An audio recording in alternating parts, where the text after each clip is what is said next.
여러분, 여러분의 근육에 전기를 막 흘려보낸다고 한번 상상해 보세요.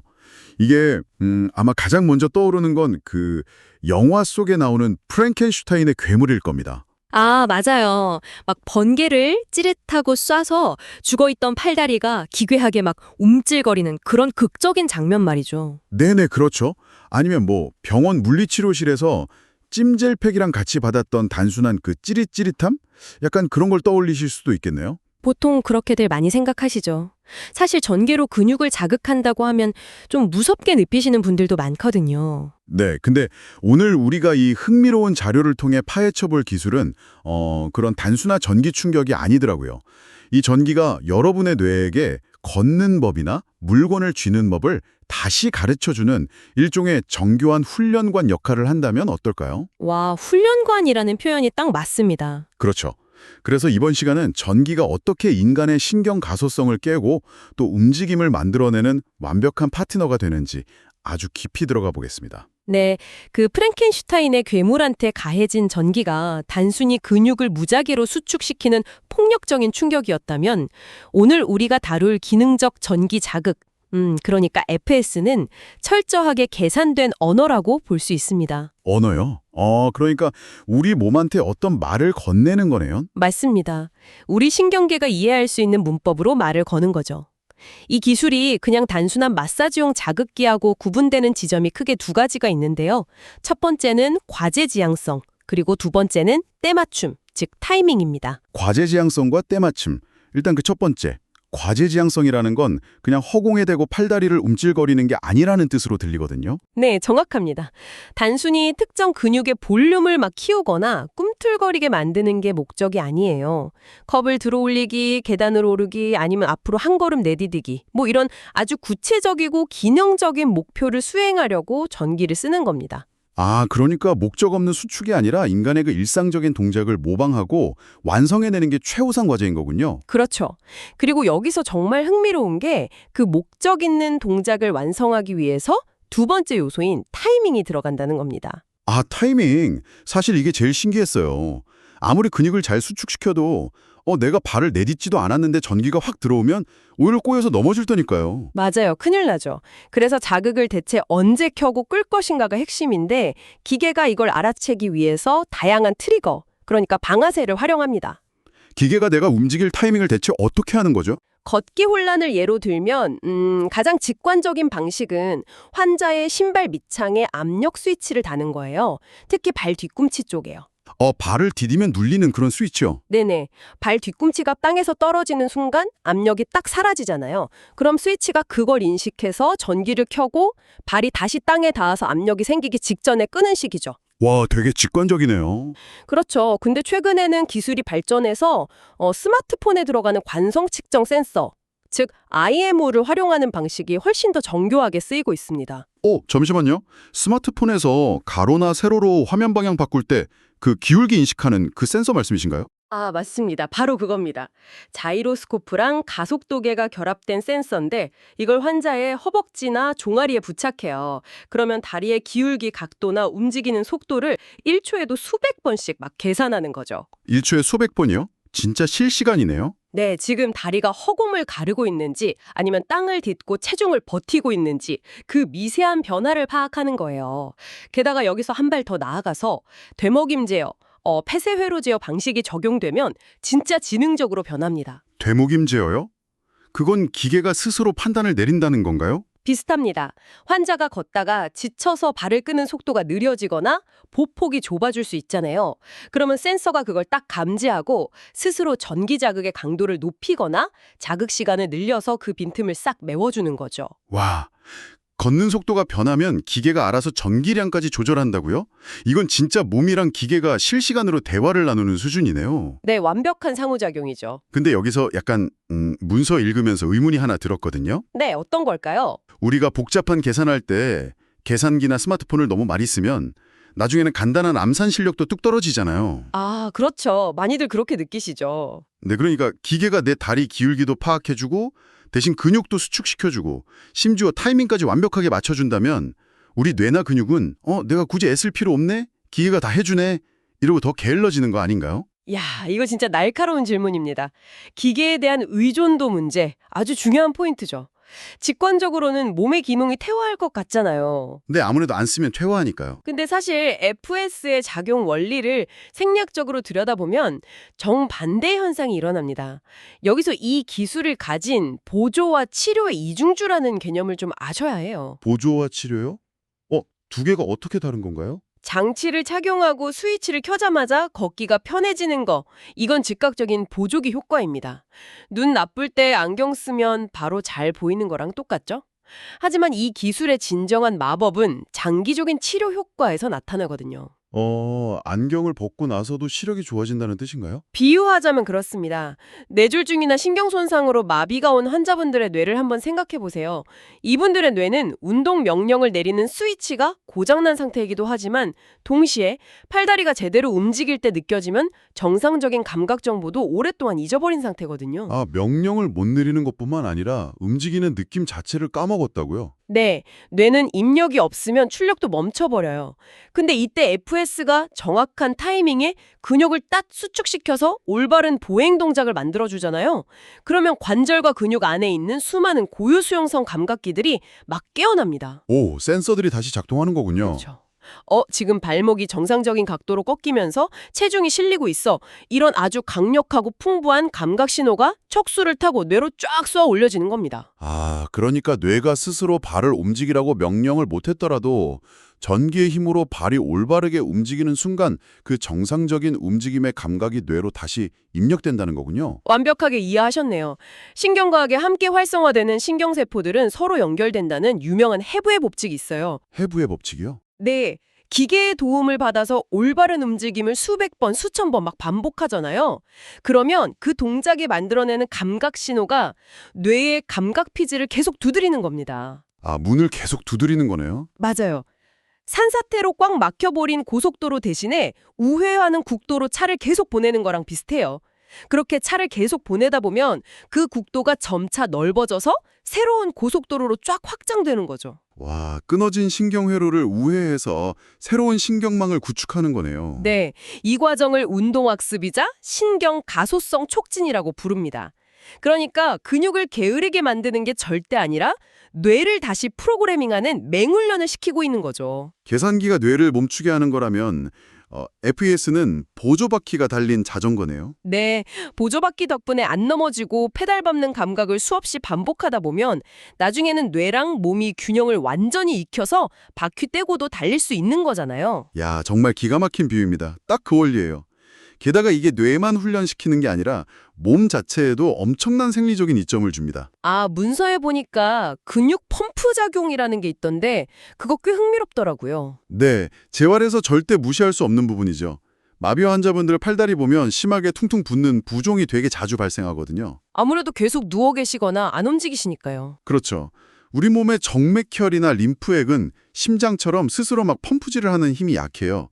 특히 다리 쪽피가 중력을 거슬러서 다시 심장으로 올라가려면 외부의 물리적인 힘이 좀 필요하거든요. 평소에는 그럼 어떻게 올라가나요? 우리가 걷거나 막 움직일 때 다리 근육이 수축하면서 혈관을 밖에서 꽉꽉 쥐어짜주는 펌프 역할을 해주는 겁니다. 근육이 꽉 조여질 때마다 피를 위로 쑥쑥 밀어 올려주는 거군요. 정맥 안에 피 거꾸로 안 떨어지게 막아주는 판막도 있으니까 위로만 쭉쭉 가겠네요. 네, 아주 정확합니다. 근데 마비 때문에 근육 움직임이 멈추면 이 펌프질도 같이 멈추고 결국 체액이 아래에 고여서 퉁퉁 붓게 되는 거죠. 아하, 그래서 FES를 쓰는 거군요. 맞습니다. 이때 FES를 다리 근육에 딱 적용해서 규칙적으로 수축, 이완을 반복시켜주면 인공적인 근육 펌프가 막 작동하기 시작하는 거예요. 그러면 혈액순환이 극적으로 개선되고 붓기가 싹 빠집니다. 뇌의 신경망도 다시 깔아주고 붓기도 빼주고 관절 굳는 것도 막아주겠네요. 그럼요.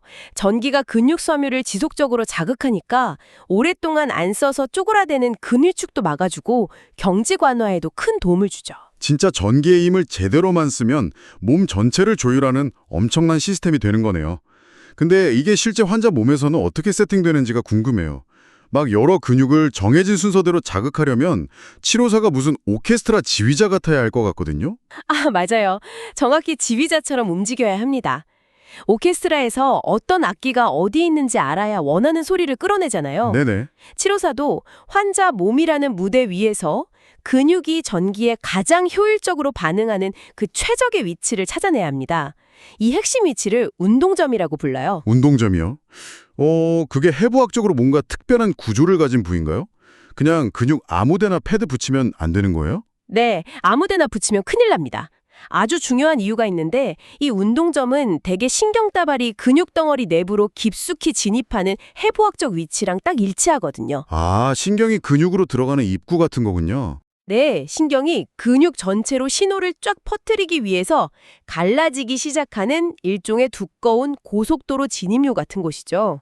이곳에 전극을 정확히 배치해야 아주 적은 양의 전류만으로도 근육 전체를 매끄럽고 강력하게 수축시킬 수 있어요. 엉뚱한 곳에 붙이면 어떻게 되는데요? 엉뚱한 곳에 붙이면 아무리 전기를 세게 팍팍 올려도 근육은 조금밖에 안 움직이고 환자분은 피부에 막 화상을 입을 듯한 통증만 느끼게 됩니다. 우와, 진짜 지휘자가 연주자 활 잡는 손 각도까지 세밀하게 세팅해주는 느낌이네요.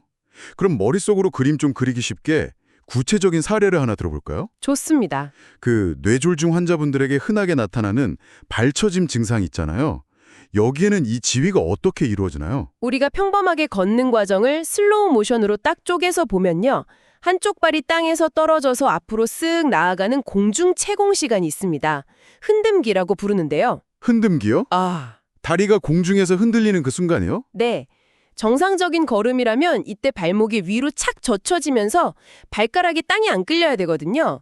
근데 뇌졸중 환자분들은 발목을 위로 들어올리는 근육에 힘이 빠져서 발끝이 바닥으로 뚝 떨어져 버려요. 아, 발끝이 떨어지면 걸을 때마다 발가락이 땅에 걸려서 넘어질 텐데요. 맞아요. 위험성이 굉장히 높죠. 안 넘어지려고 무의식적으로 다리를 골반째로 바깥으로 막 둥글게 휘저으면서 걷는 분들을 본 적이 있거든요. 그걸 막으려고 전기를 쓰는 거군요. 바로 그겁니다. 그런 보상작용을 막고 정상적인 보행 패턴을 만들어주는 거죠.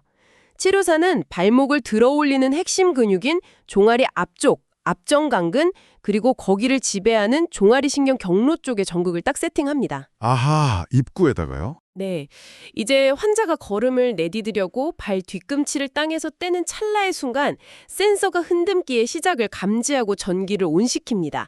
그러면 앞정관근이 수축해서 발등이 쭉 올라가고 발가락은 안전하게 공중을 스치듯 지나가게 되죠. 그리고 땅에 닿을 땐 꺼지고요. 맞습니다. 발 뒤꿈치가 다시 땅에 닿아서 체중을 싣기 직전 정확히 전기가 오프되면서 발이 아주 자연스럽게 안착하는 겁니다. 매 걸음마다 센서가 타이밍을 읽고 신경 입구에 전기를 쏴서 올리고 내리고. 와, 진짜 몸 안팎이 하나로 연결된 예술이네요. 근데 발은 그렇다 치고 손은 훨씬 복잡할 것 같거든요. 맞아요. 손은 차원이 다릅니다. 다리는 그냥 굽혔다 폈다 하는 건데 손은 막 물건 모양이나 무게에 따라 관절을 되게 다채롭게 움직여야 되잖아요. 그래서 손기능 훈련은 다채널, 그러니까 여러 개의 전극을 동시에 사용해서 훨씬 더 복잡한 교향곡을 연주해야 돼요. 뇌졸중 환자가 테이블 위에 있는 물건을 딱 잡아서 다른 곳에 놓는다고 한번 가정해 볼까요? 네네. 먼저 물건을 향해 팔을 쭉 뻗을 때는 손목이랑 손가락이 쫙 펴져야 하죠. 그리고 물건에 손이 닿는 순간 펴졌던 관절이 부드럽게 구부러지면서 물건 형태에 맞게 쥐어야 되고요. 아, 펴짐이랑 굽힘이 완전히 다른 근육에서 교차로 일어나는 거군요. 진짜 피아노 건반 순서대로 치는 것처럼요. 맞습니다. 그래서 치료사는 손목 펴는 근육, 손가락 펴는 근육, 반대로 굽히는 근육들 각각에다가 여러 채널 전극을 쫙 붙입니다. 환자가 팔을 뻗을 땐 1번 채널이 켜져서 손 펴주고 물건 닿으면 1번 꺼지고 2번 채널 켜지면서 쥐게 만들고. 진짜 순차적이고 복잡한 타이밍 제어네요. 근데 이렇게 듣다 보니까 문득 떠오르는 게 하나 있는데요. 어떤 건가요? 신경 손상 환자분들 중에는 근육 마비된 걸 넘어서 아예 관절 자체가 뻣뻣하게 굳어버린 분들도 많잖아요. 구축이라고 하던가요? 이런 분들도 전기를 막 강하게 주면 굳은 관절이 확 펴지나요? 아, 그 부분 임상에서 진짜 주의해야 할 핵심 전제 조건입니다. 결론부터 딱 말씀드리면 관절이 물리적으로 굳어버린 구축 상태라면 FES만으로는 절대 해결할 수 없습니다. 그래요? 컴퓨터로 비유하자면요. 뇌랑 신경의 문제는 소프트웨어 오류예요. FES는 외부에서 올바른 전기 신호를 넣어서 소프트웨어를 업데이트 해주는 거죠. 근데 관절이 굳어버린 건 하드웨어 자체가 녹슬어서 고장난 겁니다. 아, 하드웨어가 물리적으로 잠겨 있는데 소프트웨어 명령만 계속 보낸다고 관절이 움직일 리가 없겠네요. 그렇죠. 오히려 억지로 강력한 전기를 팍 줘서 근육을 당기게 되면 굳어있는 관절 주변 인대나 힘줄이 확 찢어지는 치명적인 부상을 입을 수 있어요. 와, 그건 진짜 조심해야겠네요. 그래서 전기를 적용하기 전에는 무조건 치료사가 스트레칭이나 도수 치료로 물리적인 관절 가동 범위를 충분히 확보해 놓는 게 필수입니다. 기계가 모든 걸 다 해결해주는 요술봉은 아니니까요. 하드웨어 준비가 먼저라는 거 확 와닿네요. 자, 이렇게 한계점 이야기가 나온 김에 이 기술의 명확한 경계선에 대해서도 좀 파고들어보죠. 금기증 부분에서 제가 도무지 이해가 안 가는 게 하나 있었거든요. 문서 읽으시면서요? 어떤 부분이었죠? 그 신경 연결이 완전히 끊어진 완전 탈신경 상태의 근육에는 이 전기를 안 쓴다고 나오더라고요. 아니, 신경이 뚝 끊어져서 뇌에서 신호가 아예 안 가는데 오히려 이때야말로 외부에서 기계로 전기를 막 팍팍 넣어줘서 억지로라도 움직이게 해줘야 되는 거 아닌가요? 하하, 정말 많은 분들이 직관적으로 딱 품게 되는 의문입니다. 전성이 끊어졌으니까 밖에서 전기를 직접 주입하면 되지 않나 이거죠? 네, 상식적으로 전선 끊어지면 외부 배터리가 제일 절실하잖아요. 근데 여기서 인체 신경, 근육 시스템이 전기를 다루는 방식을 좀 깊이 이해하셔야 돼요. FS는 근육 덩어리 자체를 직접 감전시켜서 굽히게 만드는 장치가 아니거든요. 아까 제가 운동점 설명할 때 신경 다발이 진입하는 곳이라고 했잖아요. 네네, 있고요. FS가 보내는 그 미세한 전기는 근육 조직 자체가 아니라 살아있는 운동신경을 표적으로 삼는 겁니다. 근육에 전기를 주는 게 아니라 근육에 연결된 신경을 자극하는 거였어요. 맞습니다. 이 신경이 아주 놀라운 증폭기 역할을 해요. 신경 섬유에 아주 작은 전기적 스파크만 살짝 일으켜줘도 신경이 그 신호를 확 증폭시켜서 나뭇가지처럼 수많은 갈래로 퍼뜨려버립니다. 그래서 거대한 근육 전체가 부드럽게 수축하는 거죠. 아하, 그러니까 뇌졸중이나 척수 손상 환자분들은 통제실만 고장난 거군요. 내 뇌나 척수 같은 중앙 통제실의 불이란 거지. 거기서 다리 근육까지 내려가는 말초신경이라는 전선 자체는 살아있는 상태인 겁니다. 스위치만 고장난 거죠. 그래서 이 살아있는 전선을 살짝 건드려만 줘도 전체 시스템이 확 반응을 하는 거예요. 와, 신경 자체가 일종의 증폭 회로망이네요. 그럼 만약에 그 신경망이 아예 뚝 끊어져서 녹아버린 찰신경 상태면 어떻게 되는 거죠? 증폭기가 아예 사라진 거죠. 말초신경이 완전히 끊어진 근육을 수축시키려면 신경 거치지 않고 근육섬유 세포 하나하나에 전기를 직접 때려 넣어야 돼요. 와, 그럼 전기가 엄청 세야겠는데요? 맞아요. 엄청나게 크고 긴 전류파형이 필요한데 이 정도의 거친 전기를 피부 밖에서 쏘면 근육 움직이기도 전에 환자분은 극심한 통증 느끼고 화상 입게 됩니다. 배터리 하나로 꼬마 전구 켤 수 있는데 전선 없다고 배터리를 전구 유리에 직접 막 문질러서 불 켜려는 거랑 똑같아요. 아, 듣기만 해도 아프네요. 왜 뇌 손상이나 척수 손상 같은 원자들한테는 효과적인데 말초신경 죽어버린 상태에서는 무용지물인지 메커니즘이 완벽하게 이해가 됩니다. 다행이네요. 네. 그럼 이 원리를 적용하는 또 다른 놀라운 사례 같은 것도 혹시 있나요? 보행물련 이런 거 말고요? 굉장히 흥미로운 적용 분야 중에 어깨 아탈구 방지라는 게 있습니다. 어깨뼈가 빠지는 거요? 네. 팔무게가 성인 기준으로 생각보다 엄청 무거워요. 정상일 때는 어깨 주위 근육들이 이 무거운 팔뼈를 관절구에 단단히 딱 매달아 주거든요. 근데 마비가 오면 이 근육들이 힘을 잃고 축 늘어집니다. 그럼 팔이 어떻게 되나요? 오직 중력 때문에 팔뼈가 관절에서 아래로 쑥 빠져버려요. 엄청난 통증이 생기고 재활을 완전히 가로막는 장애물이 되죠. 뼈가 아래로 처져서 빠진다니 진짜 아프겠네요. 그럼 이때 어깨 근육에 FS를 쏘는 건가요? 네. 처져버린 어깨 세모근 같은 근육에 전극 붙이고 지속적으로 전기를 줍니다. 그럼 근육이 팽팽하게 수축하면서 아래로 빠져있던 팔뼈를 다시 관절 위쪽으로 단단하게 착 끌어당겨주죠. 와, 슬링 같은 천으로 받치는 게 아니라 내 근육으로 생체 전기 팔고리를 만드는 거네요. 맞습니다. 이 외에도 복부 근육이나 횡격막에 전기를 줘서 인공호흡기 탈출 돕고 기침 유발하는 호흡 재활에도 아주 중요하게 쓰여요. 생명과 직결된 호흡까지 돕다니 진짜 활용 범위가 대단합니다. 근데 이 전기가 우리 몸의 다른 시스템이랑 충돌하는 절대 쓰면 안 되는 금기증도 분명히 있겠죠. 안전과 직결된 아주 중요한 부분이죠.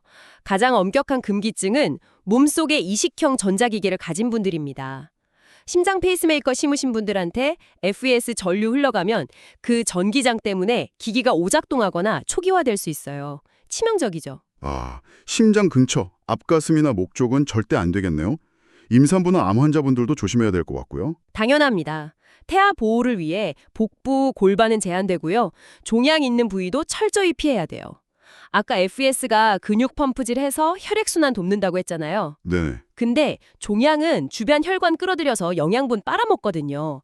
전기로 혈류량 급증하면 자칫 종양세포 증식이나 전이를 촉진하는 꼴이 될 수 있어요. 아, 혈액순환 좋아지는 장점이 암세포한테는 오히려 독이 될 수도 있군요. 맞습니다. 비슷한 원리로 깊은 정맥 혈전증 의심되는 다리에도 절대 하면 안 됩니다. 정맥벽에 피떡이 붙어 있는데 여기서 근육 강력하게 쥐어짜면 그 혈전이 툭 떨어져 나가서 폐혈관 막아버릴 수 있거든요. 사망에 이를 수도 있는 치명적인 위험이죠. 와, 강력한 기술인 만큼 한계선을 명확히 긋는 게 임상에서 제일 중요하겠네요. 자, 여러분 어떠셨나요? 우리가 처음에 떠올렸던 번개 맞고 무작위로 움찔거리는 프랑켄슈타인 이미지는 이제 완전히 지워지셨을 겁니다. 네, 오늘 내용 요약하자면 FES는 그냥 마비된 다리에 끌어올리는 단순한 보조기가 아닙니다. 완벽한 타이밍, 그리고 그게 만들어내는 엄청난 감각 피드백으로 뇌의 신경 가소성을 깨우는 훌륭한 파트너라고 할 수 있죠. 뇌가 내리지 못하는 운동 명령을 근육에서 먼저 실행해서 반대로 뇌를 가르친다는 거, 이게 오늘 분석의 가장 짜릿한 통찰이었습니다. 자, 이제 오늘 주제 파헤치기를 마무리하면서 여러분께 조금 도발적인 화두를 던져보고 싶네요. 오, 기대되는데요. 오늘 우리는 완벽한 타이밍과 외부 전기 신호가 손상된 뇌를 어떻게 재훈련시키는지 메커니즘을 살펴봤잖아요. 그럼 꼭 전기가 아니더라도 여러분 일상 속에서 반복되는 특정한 타이밍과 자극들은 지금 여러분의 뇌를 어떤 방향으로 재조직하고 있을까요? 매일 반복하는 사소한 습관들 말이죠. 네, 스트레스 받을 때 열어보는 쇼폼 영상, 특정 시간에 마시는 커피, 만나는 사람들과의 판에 박힌 대화 방식. 어쩌면 그 평범한 루틴들이 매일 우리 뇌의 신경망을 깎아내고 있는 보이지 않는 전기가 아닐까요? 뇌는 행동에 맞춰 스스로 구조를 계속 바꾼다는 사실, 이게 진짜 신경 가소성의 축복이자 무서운 점이죠. 오늘 이 신경 재활의 원리가 여러분의 일상과 습관들을 새롭게 돌아보는 렌즈가 되기를 바랍니다. 여러분의 지적 호기심이 오늘 이 시간을 통해 한층 더 깊은 곳까지 닿았기를 바랍니다. 지식은 삶의 맥락에 비추어 볼 때 가장 밝게 빛나니까요. 오늘의 탐구는 여기서 깔끔하게 마무리하겠습니다. 다음 시간에도 여러분 뇌를 즐겁게 자극할 놀라운 분석으로 돌아올게요. 함께해 주신 여러분 고맙습니다.